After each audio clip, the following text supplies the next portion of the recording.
Ийм юм байна. Ерөөсөө hodож болох ямар боломжтой газар вэ? Зарим аж ахуйн нэгжүүд нөгөө тэрний нөхцөл үүсдэг.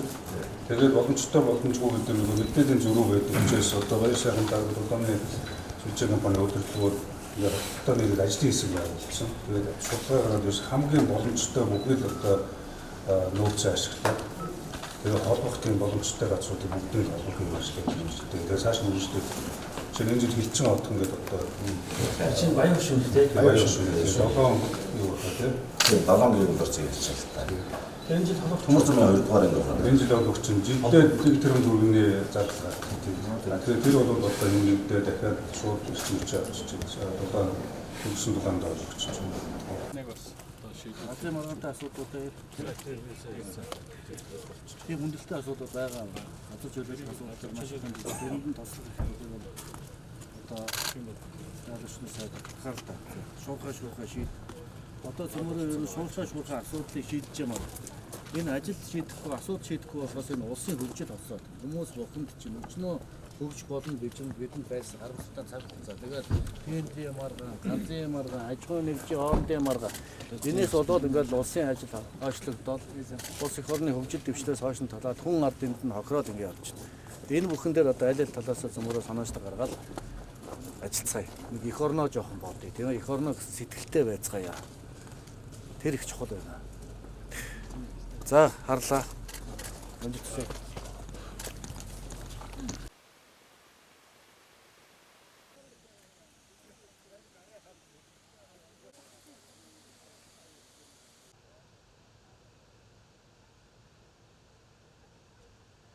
Хажуу талд тавьсан сая өнөөдөр 51 ваттын генераторыг би сайн харлаа шүү дээ. Тэр төсөв төгтгөө нөхчихсөн гэж байна. Тэр ашигт байдлын нэг 13-аас 14 онд ашиглалтанд орсон. Өнөөдрийн байдлаар бидний тооцож үзснээр анхны хөрөнгө оруулалт нь 50 тэрбум байна. Өнөөдөр олсон орлого нь 170 тэрбум байна. Ашиг нь ойролцоогоор 50 тэрбум гэдээ тооцоо гарсан байна. Тэгэхдээ 14 онд орсон. 5 жилийн дотор бүх юм нөхөд ашиг нь бий болчихсон.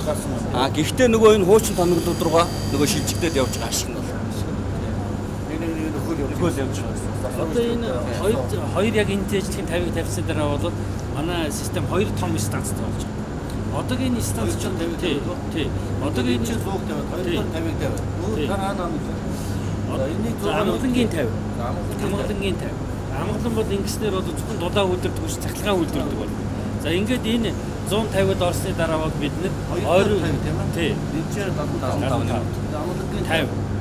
За энэ бол одоо өсөн нэмэгдэж байгаа хэрэглээг бол бүрэн хаа. Жилдээ 60-аас 80 мегаватт өсөж байгаа хэрэглээ. Дулаан бас дөрөв хэллээ бас ийм хэмжээгээр өсөж байгаа. наад дулаан чинь зэрхааж өсөж чинь нэмэгдэж байгаа уус хөгжиж байгаа. Хөгжиж байгаа. Тийм.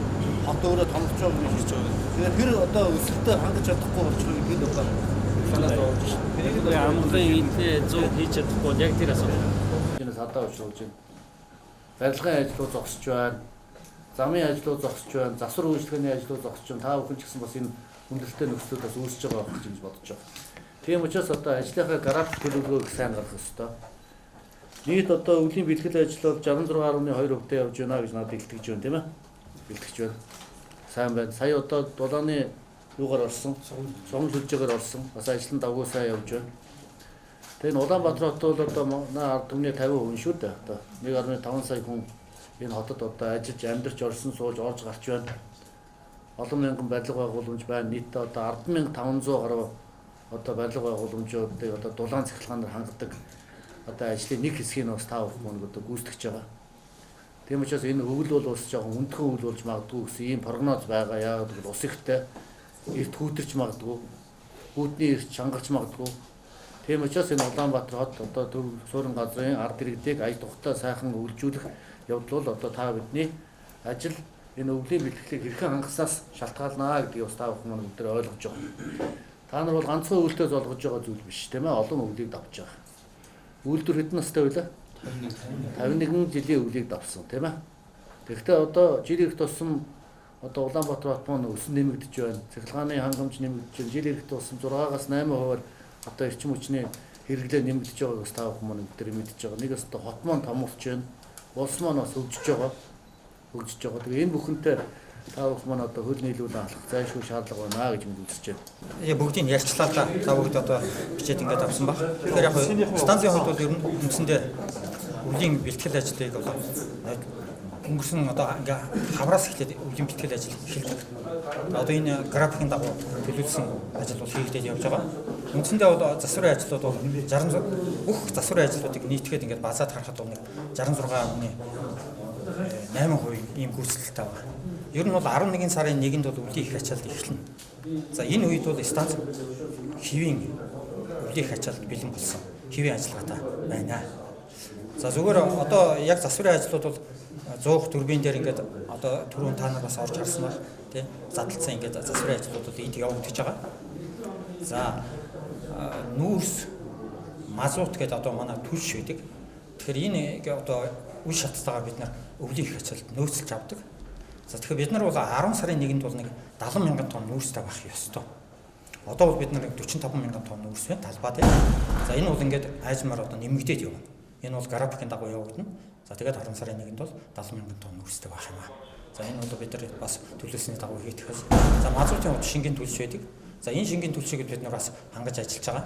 За өнөөдрийн байдлаар тендер зарласан компани шингийн төлөвчөд нийлүүлээд эхэлсэн байна.